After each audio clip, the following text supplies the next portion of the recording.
Oh, hallelujah, oh God. Thank you, Jesus. Natapos na naman po itong araw na ito, Lord.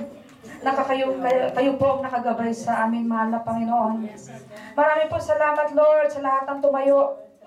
Nag-preach po sa amin kay Pastora Rosley, oh God. Na ang ganda-ganda po ng kanyang preaching ngayon, ng kanyang title, Lord.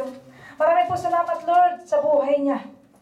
Ang lahat po ng kanyang pinreach ngayong umaga ito, mahal na Panginoon, sana po'y tumimo sa aming mga puso, God. At maisip po namin, mapag-isipan po namin ang dahilan kung bakit kami nandito sa lupang ito, God. We have all the purpose in life. Sana po lahat po ng ating mga pagkukulang, O God. Ang aming mga pagkukulang, mahal na Panginoon, Lord, tulungan po ninyo kami, O God, na mapagkayanan namin, Lord.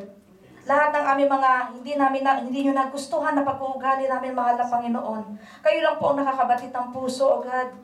O Lord Jesus, kami po'y lumalapit sa inyo, mahal na Panginoon.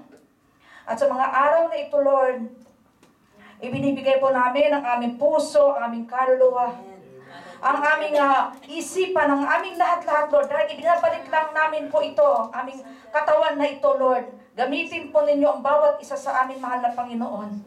Kami po ay may purpose. Your will be done, O Lord. Kayo na po ang bahala sa amin, sa aming mga pamilya, mahal na Panginoon. Sa blessing, sa biyaya na ibinibigay ninyo sa amin araw-araw. O Lord, tulungan po ninyo, Lord, sa araw na ito, Lord. Kami po ay natapos na. Gabayan niyo po kami sa pag-uwi namin, mahal na Panginoon. Ang mga anak po namin, ang mga kamag-anakan po namin na nasa bahay, mahal na Panginoon. Kayo na pong bahala, Lord, na gumabay sa bawat isa sa kanila, O God. In Jesus' name we pray.